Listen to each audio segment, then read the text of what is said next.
অষ্টম শ্রেণীর ছাত্রছাত্রীদের জন্য আজ আমি এসেছি ইতিহাসের 4 নম্বর অধ্যায়ের উপর একটা সাজেশন ভিত্তিক আলোচনা করার জন্য। তোমরা এখানে দেখতেই পাচ্ছ আমি কিছু প্রশ্ন লিখে রেখেছি যে ওই 4 নম্বর অধ্যায়ের উপর কি কি প্রশ্ন আমরা করব, অর্থাৎ সামনে যে সেকেন্ড টার্ম এক্সাম আছে তার জন্যে একটা কি ধরনের প্রস্তুতি আমরা নেব তারই একটা সাজেশন ভিত্তিক আলোচনা আমি আমার এই পর্বে তোমাদের কাছে উপস্থিত করতে চলেছি এই ভিডিওর মাধ্যমে। তো তোমরা শুরু থেকেই এটা দেখো এবং এই প্রশ্নগুলো আমি উত্তর সমেত আলোচনা করে দেবো এবং সেইভাবে তৈরি করো, তাহলে ইতিহাসের উপর তোমাদের যে ভয় থাকে সেই ভয়টা দূর হয়ে যাবে এবং তোমরা ইতিহাসে ভালো স্কোর করতে পারবে। তাহলে এসো একেবারে ভিডিওটা শুরু করে দিই। প্রথম প্রশ্নটা আমি রেখেছি, কে কবে বাংলায় দ্বৈত শাসন ব্যবস্থা চালু ও রদ করে? দেখো, চালু করাটা তোমাদের এই চ্যাপ্টারের মধ্যে নেই, ওটা আগের চ্যাপ্টারে ছিল, কিন্তু যখন আমি রদ দিয়ে শুরু করবো তখন চালুটাও বলতে হবে, সেই জন্যেই আমি এই প্রশ্নটাকে এখানে রেখেছি। চালু করেছিলেন রবার্ট ক্লাইভ 1765 সালে, আর রদ করেছিলেন লর্ড ওয়ারেন হেস্টিংস 1772 সালে। কে কবে বাংলায় ইজারাদারি ব্যবস্থা চালু করে? Warren Hastings, Lord Warren Hastings 1772 সালে ইজারাদারি ব্যবস্থা চালু করে। কে কবে বাংলায় চিরস্থায়ী বন্দোবস্ত চালু করে? 1793 সালে লর্ড কর্নওয়ালিস চিরস্থায়ী বন্দোবস্ত চালু করেন। চিরস্থায়ী বন্দোবস্তের সুবিধা ও অসুবিধার দিকগুলি আলোচনা করো। দেখো, চিরস্থায়ী বন্দোবস্তে দুটো দিক ছিল, একটা সুবিধা ছিল, একটা অসুবিধা ছিল। সুবিধা ছিল জমিদারদের পক্ষ থেকে তারা চিরদিনের জন্য জমির ওপর অধিকার পেত নির্দিষ্ট শর্তে। অন্যদিকে ইংরেজরা নির্দিষ্ট খাজনা আদায় করতে পারত, তাহলে খাজনা নিয়ে তাদের কোনো অসুবিধা হতো না, নির্দিষ্ট সময় অন্তর তারা খাজনাটা পেয়ে যেত। ভালো জমিদাররা কৃষকদের উন্নয়নের জন্য একটু ভাবত এবং কৃষকদের সাহায্য করত। কৃষি জমি, জলসেচ ব্যবস্থা, এইসব রাস্তাঘাট নির্মাণ, এইসব কাজেও অনেকটা অংশগ্রহণ করত বা টাকা পয়সা ইনভেস্ট করত। অন্যদিকে কৃষকদের কি সুবিধা অসুবিধা হলো? কৃষকদের সুবিধা হলো যে যদি ভালো জমিদার হয় তাহলে কৃষকরা তার কাছ থেকে অনেক সুযোগ সুবিধা পেত। অন্যদিকে যদি জমিদার দুষ্টু প্রকৃতির হতো তাহলে কিন্তু, বা নিষ্ঠুর হতো, তাহলে কিন্তু কৃষকদের দুর্দশা অন্ত থাকতো না। কারণ জমিদাররা জেনে গেছে যে তারা চিরদিনের জন্য নির্দিষ্ট শর্তে জমির অধিকার পেয়েছে। ইংরেজদেরকে নির্দিষ্ট দিন অন্তর খাজনাটা দিতে পারলেই জমির অধিকার তাদের থেকে যাবে। তাই অত্যাচারী জমিদাররা কিন্তু কৃষকদের উপর নিপীড়ন অত্যাচার চালাতো। অন্যদিকে ভালো জমিদার যারা তারা কিন্তু কৃষকদেরকে বিভিন্নভাবে সাহায্য করত। সূর্যাস্ত আইন কি? চিরস্থায়ী বন্দোবস্তে বলে দেওয়া হয়েছিল যে যে দিনটিতে খাজনা দেওয়ার কথা, অর্থাৎ জমিদাররা যে দিনে ইংরেজদেরকে খাজনা দেবে ঠিক সূর্যাস্তের আগেই তাদের খাজনা সেই ইংরেজদের কুটিতে পৌঁছানো চাই। যদি সূর্যাস্তের আগে না পৌঁছতে পারে তাহলে কিন্তু তার জমিদারি চলে যাবে। এটাই ছিল সূর্যাস্ত আইন। রায়তওয়ারি বন্দোবস্ত কোথায় চালু হয়েছিল? দক্ষিণ ও দক্ষিণ পশ্চিম ভারতবর্ষে। এর শর্ত কি ছিল? এর শর্ত ছিল যে নির্দিষ্ট সময় অন্তর রায়তদেরকে তাদের খাজনা দিতে হবে। এখানে কিন্তু জমিদারি ব্যবস্থাটা ছিল না। ইংরেজরা চাষিদেরকে জমি দিত, রায়তি দিত নির্দিষ্ট খাজনার শর্তে। কিন্তু এর একটা অসুবিধাও ছিল। যদি দুর্ভিক্ষ দেখা দিত, মোড়ক দেখা দিত, সেক্ষেত্রে কিন্তু খাজনা মুকুব করার কোনো ব্যবস্থা ছিল না। তাছাড়া নির্দিষ্ট সময় অন্তর খাজনা কিন্তু বৃদ্ধি করা হতো। এগুলো ছিল এর বিশেষ একটা অসুবিধার দিক। আসলে এর মাধ্যমে চাষিরা ইংরেজদের ভাড়াটে চাষিতে পরিণত হয়েছিল। এছাড়া চাষিদের বিশেষ অবস্থার কোনো পরিবর্তন হয়নি। মহলওয়ারি ব্যবস্থা কি? মহল মানে কি? ছোট্ট ছোট্ট কতগুলো গ্রাম সমষ্টি। এই কতগুলো গ্রাম নিয়ে এক একটা মহল গড়ে উঠত। সেই গ্রামের যে রাজস্ব আদায়ের যে ব্যবস্থাটা, সেটাকেই বলা হচ্ছে মহলওয়ারি ব্যবস্থা। এটা উত্তর ও উত্তর পশ্চিম ভারতেই চালু ছিল। মহাজনী ব্যবস্থা কি? দেখো, মহাজনী ব্যবস্থা হচ্ছে কি, জমিদার ও ইংরেজদের অত্যাচারে জর্জরিত হয়ে খাজনা দেওয়ার জন্য চাষিরা সমাজে এক শ্রেণী মানুষের কাছ থেকে টাকা পয়সা ধার করত। যাদের কাছ থেকে ধার করত তারা চড়া সুদে টাকা ধার দিত ওই চাষিদেরকে। ওদেরকেই বলা হচ্ছে মহাজন। আর এই ব্যবস্থাটাকে বলা হচ্ছে মহাজনী ব্যবস্থা। অত্যন্ত নিষ্ঠুর ব্যবস্থা এটা। এখানে মহাজনরা অসহায় অশিক্ষিত চাষিদের কাছ থেকে লিখে নিত। ধরো তারা দিচ্ছে 1 টাকা, লিখে নিচ্ছে 5 টাকা। 5 টাকার ওপরেই পরে সুদ আদায় করা হতো এই মহাজনী ব্যবস্থায়। এমনকি জমি বাড়িও লিখিয়ে নেওয়া হতো। ফলে কৃষকদের দুর্দশার অন্ত ছিল না। অর্থনীতির আধুনিকীকরণ বলতে কি বোঝো? দেখো, তখনকার দিনে ভারতবর্ষ কৃষি প্রধান, পুরোপুরি কৃষি নির্ভর। কৃষিজাত দ্রব্যগুলো এমনভাবে চাষ করানো হতো যা শিল্পের কাজে ব্যবহৃত হয় এবং সেগুলোকে বিদেশে রপ্তানি করা হতো। আর কি, কৃষির উন্নয়নের জন্য অনেক কিছু যন্ত্রপাতি, আধুনিক ব্যবস্থা অবলম্বন করা হয়েছিল যাতে করে কৃষিজাত ফসল বৃদ্ধি পায়। এই যে কৃষির যে বিরাট পরিবর্তন এবং বিদেশে রপ্তানি, বাইরে রপ্তানি করার যে ব্যবস্থাটা নেওয়া হলো, এটাকেই বলা হচ্ছে অর্থনীতির আধুনিকীকরণ। বাংলায় নীল চাষ করা হতো কেন? ইংল্যান্ডে তখন সুতির কাপড় প্রচুর তৈরি হচ্ছে, প্রচুর কলকারখানা গড়ে উঠেছে। সেই সুতির কাপড়গুলোকে রং করার জন্য নীলের প্রয়োজন হতো। তাই বাংলায় এক শ্রেণীর ইংরেজ, যাদেরকে নীলকর সাহেব বলা হতো, তারা বাংলায় কৃষকদের দুর্দশার অবস্থার সুযোগ নিয়ে তাদেরকে দিয়ে নীল চাষ করত ইংল্যান্ডে নীলের ডিমান্ড পূরণ করার জন্য। কবে বাংলায় নীল বিদ্রোহ শুরু হয়? 1859 সালে বাংলায় নীল বিদ্রোহ শুরু হয়েছিল। অর্থাৎ নীলকর সাহেবদের অত্যাচারে জর্জরিত হয়ে বাংলার নীল চাষিরা নীল বিদ্রোহ শুরু করেছিল। দাদন কি? নীলকর সাহেবেরা কি করত?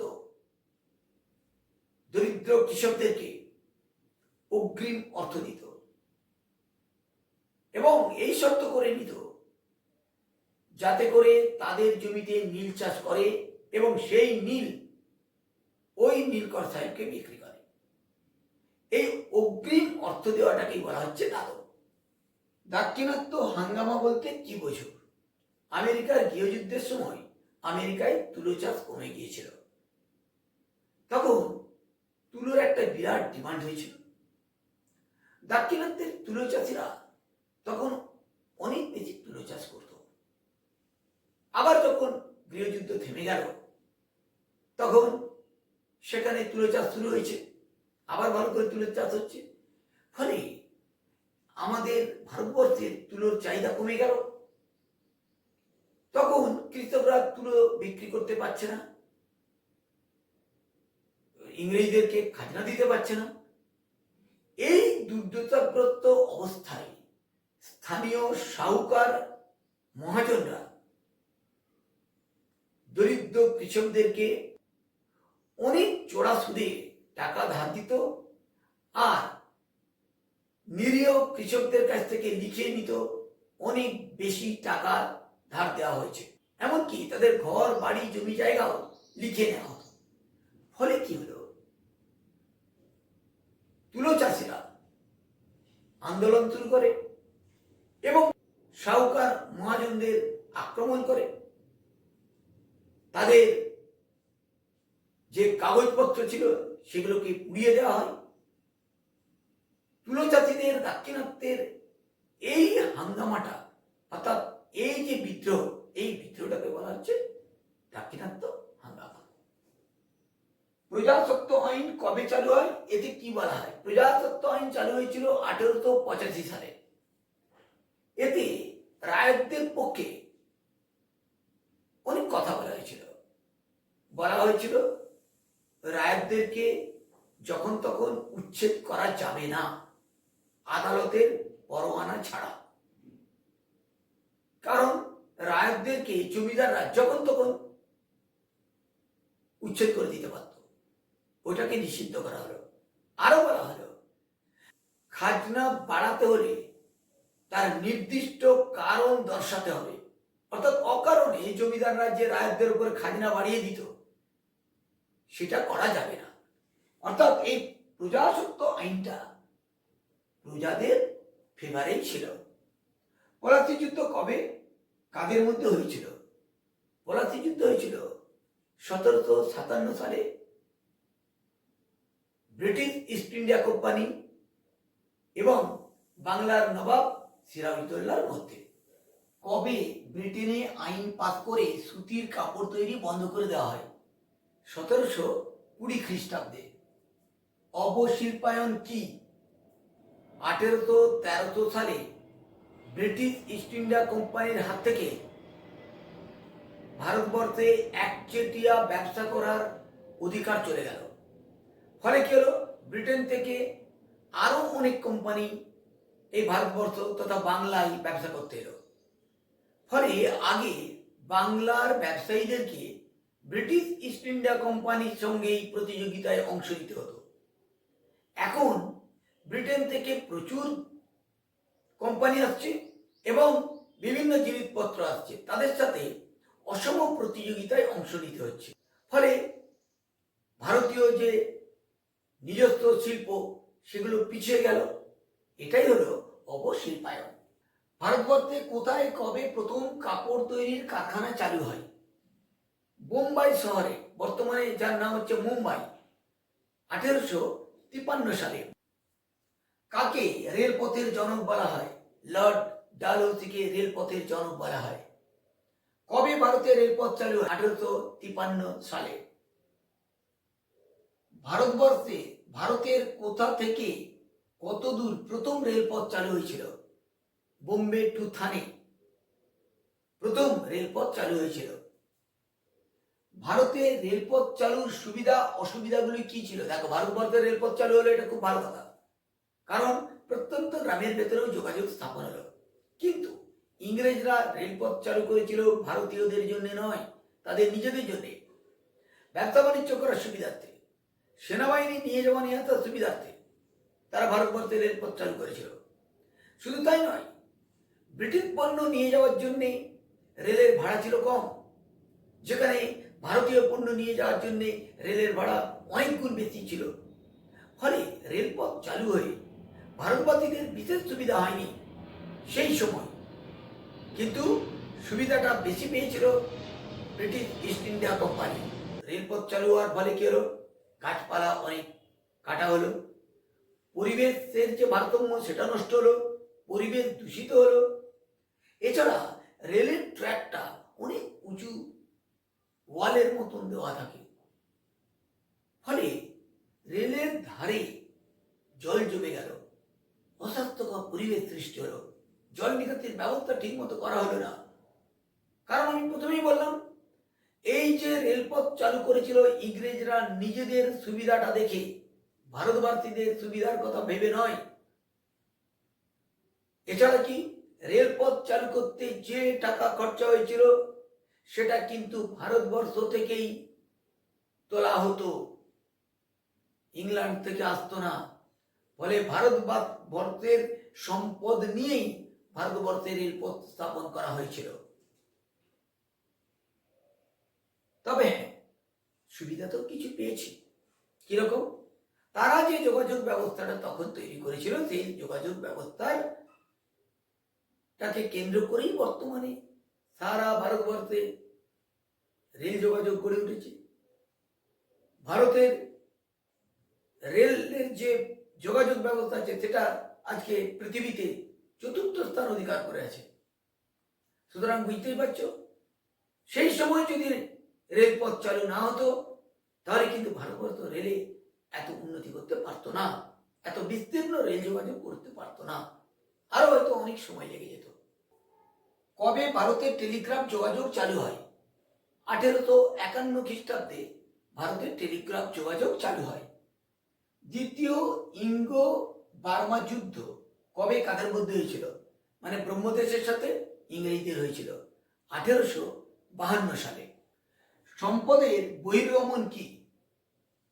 দেখো, ব্রিটিশ ইস্ট ইন্ডিয়া কোম্পানি ভারতবর্ষে এসে ভারত থেকে সমস্ত র মেটেরিয়ালস, সেটা দু রকমের, একটা হচ্ছে কৃষিজাত, আর একটা হলো তোমার খনিজ, এই সম্পদগুলোকে তারা নিয়ে চলে যাচ্ছে নিজেদের দেশে। সেখান থেকে তারা ফিনিশড গুড তৈরি করে সারা পৃথিবীর বিভিন্ন মার্কেটে বিক্রি করছে, বা বিনিময়ে তারা কিন্তু ভারতবর্ষকে কিছু দিচ্ছে না। অর্থাৎ ভারতের যে প্রাকৃতিক ও কৃষিজাত সম্পদ সেগুলো ভারতের বাইরে চলে যাচ্ছে। এটাই হলো সম্পদের বহির্গমন। সম্পদের নির্গমন ও অবশিল্পায়নের ফল কি হয়েছিল? সম্পদের নির্গমন ও অবশিল্পায়নের ফলে ভারতের যে নিজস্ব সম্পদ সেটা কমে যাচ্ছিল। ভারতবাসী যারা শিল্প ব্যবসা বাণিজ্য করত তারা অসম প্রতিযোগিতায় পেরে উঠছিল না, ফলে তারা ক্রমেই পিছিয়ে যাচ্ছিল। এমনকি অনেকগুলো শিল্প প্রায় মুমূর্ষু হয়ে গেল, উঠে গেল। মানুষ এই শিল্পের কাজ ছেড়ে অন্য কাজ নিতে বাধ্য হলো। 1858 সাল থেকে 1901 সাল পর্যন্ত অনেকগুলো দুর্ভিক্ষ ঘটেছিল আমাদের ভারতবর্ষে। এই নির্গমন, সম্পদের নির্গমন এবং অবশিল্পায়নের ফলে ওই দুর্ভিক্ষে প্রায় 89 লক্ষ মানুষ মারা যায় এবং আধ পেটা খেয়ে কোনো রকমে বেঁচে থাকে হাজার হাজার মানুষ।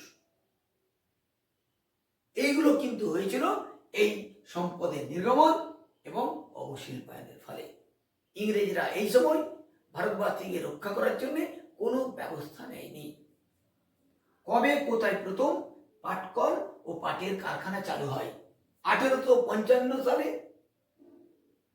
বাংলার হুগলি জেলার রিজরাতে প্রথম পাটের কল চালু হয়েছিল। তাহলে অষ্টম শ্রেণীর ইতিহাসের 4র্থ অধ্যায়ে সম্ভাব্য সাজেশন ভিত্তিক প্রশ্নগুলো আমি এখানে দিয়ে দিলাম। উপরে আলোচনাও করে দিলাম।